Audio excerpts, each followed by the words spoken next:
अस्सलामुअलैकुम। आज रेस्पिरोपैथोलॉजी में जो हम टॉपिक पढ़ने जा रहे हैं दैट इज़ लंग ट्यूमर्स।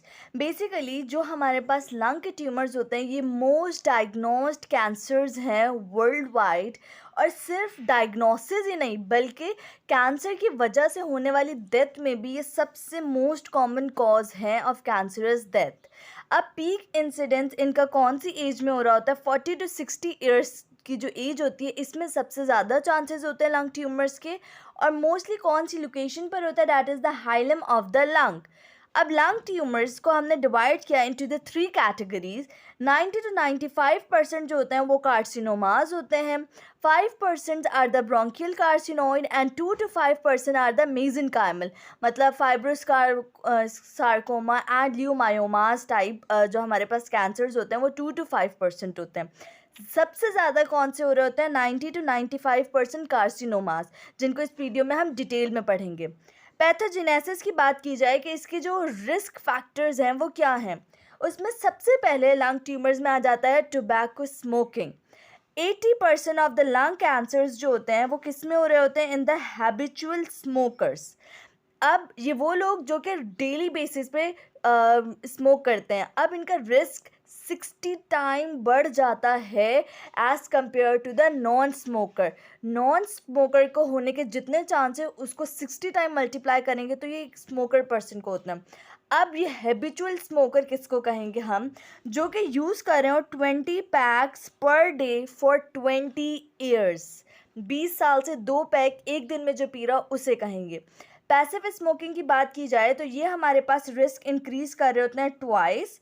और इसके अलावा टोबैको स्मोकिंग करता क्या है? बेसिकली ये P450 पॉलीमॉर्फिज्म करवाता है, जिसकी वजह से क्या होता है कि ये जो हमारे पास प्रो कार्सिनोजेंस होते हैं उनकी एक्टिवेशन कैपेसिटी बढ़ जाती है। अब उसकी वजह से क्या होगा कि ये हमारे पास कैंसर के रिस्क को बढ़ाएंगे, क्योंकि स्मोकिंग क्या करी? प्रो कार्सिनोजेंस को एक्टिवेट कर रही है।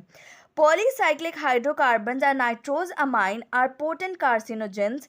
जिसमें जो पॉलीसाइक्लिक हाइड्रोकार्बन्स होते हैं ये करते क्या है? ये बेसिकली हमारे पास जाते हैं और डीएनए म्यूटेशन करवाते हैं। डीएनए म्यूटेशन होती रहेगी और वो एक्यूमुलेट होगी ना, उसके बाद वो हमारे पास प्रेजेंट करता है as a lung tumour. Industrial hazards की बात की जाए तो ऐसे लोग जो कि यूरेनियम इंडस्ट्री, जहाँ पे बहुत ज़्यादा यूरेनियम का यूज़ हो, एस्बेस्टोस माइनिंग, डस्ट कंटेनिंग निकल, क्रोमियम, विनाइल क्लोराइड, इन सारी फैक्ट्रीज़ या इंडस्ट्रीज़ में जो काम करते हैं उनको भी बहुत ज़्यादा चांसेस होते हैं कि उन्हें लंग ट्यूमर्स हो। यहाँ पर मैं आपको एक बहुत इंपॉर्टेंट बात बताऊँ कि अगर कोई बंदा है जो इस हैबिचुअल स्मोकर भी है और साथ ही एस्बेस्टोस फैक्ट्री में भी काम करता है, तो उसका risk of having lung tumour increase हो जाता है बाय 55 फोल्ड्स टाइम इंक्रीज होगा। जबकि एयर पोल्यूशन नंबर थर्ड जो इसकी कॉज है that is chronic exposure to the pollutants dust particle in the air, और वो फिर जाते हैं इनहेल्ड होते रहेंगे कंटिन्यूस और लंग को इरिटेट करेंगे, इन्फ्लेमेशन होगी और may proceed to the increase risk of lung tumour.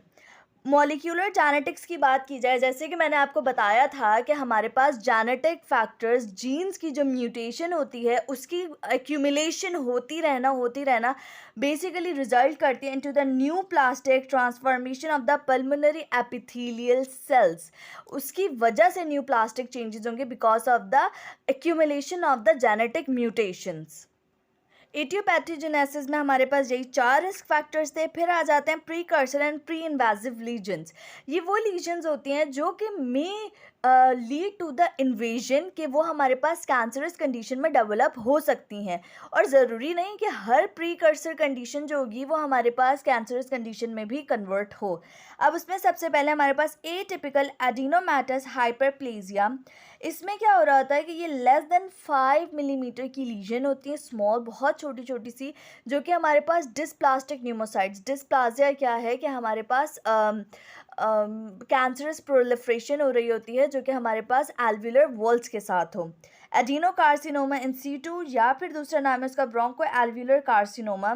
ये वो कैंसर होते हैं जिनकी लीजन लेस देन 3 सेंटीमीटर हो। इसमें भी हमारे पास डिस्प्लास्टिक सेल्स मिलते हैं जो कि हमारे पास एल्वुलर सेप्टा में मिलेंगे। इन सीटू का क्या मतलब होता है कि वो पूरी एपिथेलियल लाइनिंग को इन्वॉल्व कर गई है, पूरी एपिथेलियल लाइनिंग को पेनिट्रेट करके उसमें डिस्प्लास्टिक लीजन कॉज करवा दिया।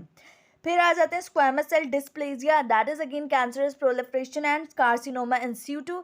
फिर diffuse idiopathic neuroendocrine cell hyperplasia.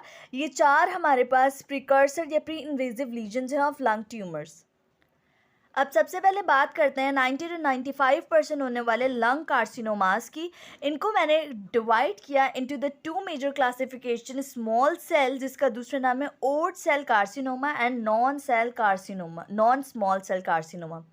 अब हमारे पास small cell oat cell carcinoma जो होते हैं ये हमारे पास हाईली मैलिग्नेंट होते हैं, मोस्ट एग्रेसिव ट्यूमर है जिसकी प्रोलिफरेशन बहुत तेज़ी से होती है, मेटास्टेसाइज हो जाता है बहुत जल्दी। इसके अलावा ये हमारे पास स्मोकिंग के साथ स्ट्रॉन्ग एसोसिएशन रखता है। ये स्टार्ट करता है सेंट्रली बट स्प्रेड हो जाता है पैरिफेरली भी, तो ये हमारे पास सेंट्रल और पैरिफेरल दोनों इन्वॉल्वमेंट रखता है। और जो इसके सेल्स ऑफ ओरिजिन है that are the neuro endocrine sales.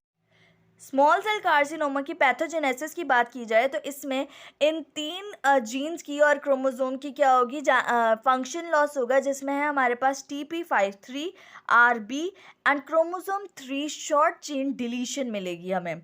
Morphology की बात की जाए तो स्मॉल सेल है तो इसमें हमारे पास मॉर्फोलॉजी में भी स्मॉल ट्यूमर सेल्स मिलेंगे जिनका राउंड फ्यूजिफॉर्म शेप मिलेगी, स्कैंटी साइटोप्लाज्म होगा विथ फर्म ग्रैन्युलर क्रोमेटिन। इसकी जो हिस्टोलॉजिकल पिक्चर होगी उसमें हमारे पास फर्म ग्रैन्युलर क्रोमेटिन मिल रहा होगा जो कि कैसे अपेयर होगा as a salt and pepper. जैसे खाने के ऊपर सॉल्ट एंड पेपर डाला जाए और वो छोटे छोटे माइन्यूट पार्टिकल्स की फॉर्म में नजर आते हैं, exactly the same salt and paper appearance देता है ये। माइटोटिक फाइबर्स मिल रही होती है, मतलब माइटोटिक फाइबर्स आर द कि भाई हमारे पास माइटोसिस हो रही है, प्रोलिफरेशन तेज़ी से हो रही है। और न्यूक्लियर मोल्डिंग हो रही होगी क्योंकि जो हमारे पास ट्यूमर सेल्स होते हैं उनके प्रेशर्स की वजह से। इसमें एक बहुत इंपॉर्टेंट इफेक्ट मिलता है हमें as a per day effect, जिसका क्या मतलब होता है कि basophilic staining of the vessel walls due to incrustation of the DNA from the necrotic tumour cells. जो हमारे पास जिन ट्यूमर सेल्स की नेक्रोसिस हुई हुई है उनकी DNA की इनक्रस्टेशन हो जाती है इनटू द वेसल्स वॉल में, और वो स्टेन कैसे होता है, बेसोफिलिक। ये सिर्फ हमारे पास इफेक्ट जो होता है वो स्मॉल सेल कार्सिनोमा में मिलता है। अब अगर बात की जाए नॉन स्मॉल सेल कार्सिनोमा की तो it is divided into the adenocarcinoma and the squamous cell carcinoma. Adenocarcinoma जो होता है ये वो कैंसर है जो कि वुमेन्स में कॉमन है और नॉन स्मोकर्स में। यहीं पे बात आ जाती है कि लोग सोचते हैं कि जो कि स्मोकिंग नहीं करते तो उन्हें लंग कैंसर होने के चांसेस नहीं होते, नहीं होते हैं उन्हें भी चांसेस, और उनमें कौन सा होता है, लंग कैंसर एडिनो कार्सिनोमा होता है। फिर स्क्वामस सेल कार्सिनोमा की बात की जाए तो ये मेन में कॉमन है और स्मोकिंग पर्सन में कॉमन है। एडिनोकार्सिनोमा की लोकेशन पैरिफेरल होती है। अब एडिनोकार्सिनोमा पैरिफेरली मिल रहा होता है, किस में मिलता है, ग्लैंड्यूलर होता है ये, तो ये बेसिकली हमारे पास mucus gland in the terminal bronchioles में मिल रहा होता है। जबकि जो स्क्वामस सेल कार्सिनोमा होता है ये सेंट्रली मिल रहा होता है, basal cells of the major bronchi में मिल रहा होता है। तो स्क्वामस और एडिनो में ये फ़र्क याद रखिएगा, स्क्वामस सेल जो होगा ये हमारे पास मेजर ब्रोंकस में मिलता है, जबकि एडिनोकार्सिनोमा टर्मिनल ब्रोंक्यूल में मिलता है, पैरिफेरली मिलता है। एडिनोकार्सिनोमा की पैथोजेनेसिस की बात की जाए तो इसमें हमारे पास गेन ऑफ फंक्शन म्यूटेशन, ये जो आप 4 जीन्स लिखे हुए हैं इनके फंक्शन बढ़ जाएंगे। अगर ये 2 टाइम्स काम करते थे तो आप 4 टाइम्स काम करना शुरू कर देंगे, इनका फंक्शन बढ़ जाएगा जो कि कैंसरस प्रोलिफरेशन करवाएंगे। EGFR ALK BRAF and cross KRAS, ये 4 जीन्स हैं जो इनका फंक्शन बढ़ जाएगा और वो एडिनोकार्सिनोमा कॉज करवाएंगे। स्क्वामस सेल कार्सिनोमा में हमें deletion of the chromosome 3 short chain and chromosome 9 short chain मिल रही होती है, TP53 म्यूटेशन हो रही होती है, CDKN2A gene loss and FGR1 amplification मिल रही होती है।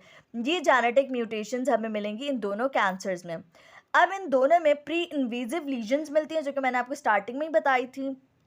एडिनोकार्सिनोमा में एटिपिकल एडिनोमेटस हाइपरप्लेजिया मिलता है और एडिनोकार्सिनोमा इन situ, और प्री इन्वेजिव में squamous dysplasia and carcinoma in situ। इसको अगर मैं थोड़ा सा बताऊं स्क्वामस सेल वाले को, क्योंकि ये तो मैंने आपको स्टार्टिंग में ही समझा दिया। क्या होता है कि जब एक कंटिन्यूस स्मोकर होता है तो उसमें हमारे पास एपिथेलियल मेटाप्लेजिया होता है। मेटाप्लेजिया क्या है? एपिथेलियल का चेंज हो जाना, स्यूडो स्ट्रैटिफाइड एपिथेलियम कन्वर्ट हो जाएगी इनटू द स्क्वैमस एपिथेलियम। अब वो जो मेटाप्लेजिया हुआ, वो अगर स्मोकिंग नहीं रुकी, फर्दर स्मोकिंग करता रहा वो बंदा, तो that will lead to the dysplasia. अब स्क्वैमस डिस्प्लेजिया होगा, कैंसरस प्रोलिफरेशन होना शुरू होगी, and then dysplasia will convert into the carcinoma in situ, कि वो पूरी एपिथेलियल को इन्वॉल्व कर लेगा, सारी हमारे पास कैंसरस प्रोलिफरेशन होगी। तो this is the pre invasive region of the squamous cell carcinoma. Morphology की बात की जाए तो एडिनोकार्सिनोमा में मॉर्फोलॉजिकल फीचर्स में हमें ये 5 तरह की पिक्चर मिल सकती है। एसिनार के ग्लैंड फॉर्मिंग हो रही है, लिपिडिक के लिपिड एक्यूमुलेशन मिलेगी, फॉर्मी सेल मैक्रोफेजेस मिलेंगे, पैपिलरी के म्यूसिनस लीजन होगी, फिंगर लाइक लीजन्स मिल रही होंगी, माइक्रो पैपिलरी या फिर सॉलिड टाइप मिल सकती है। स्क्वैमस सेल कार्सिनोमा की मॉर्फोलॉजी की बात की जाए तो इसमें कैरेटनाइजेशन मिल रही होती है हमें, और इंट्रासेल्युलर डिफरेंशिएशन मिल रही होती है। लार्ज लीजन में हमारे पास क्या होगा कि नेक्रोसिस डेवलप होगी और उसकी वजह से कैविटेशन मिलेगी इन द लंग्स। अब नेक्स्ट वीडियो से फर्दर डिस्कस करते हैं।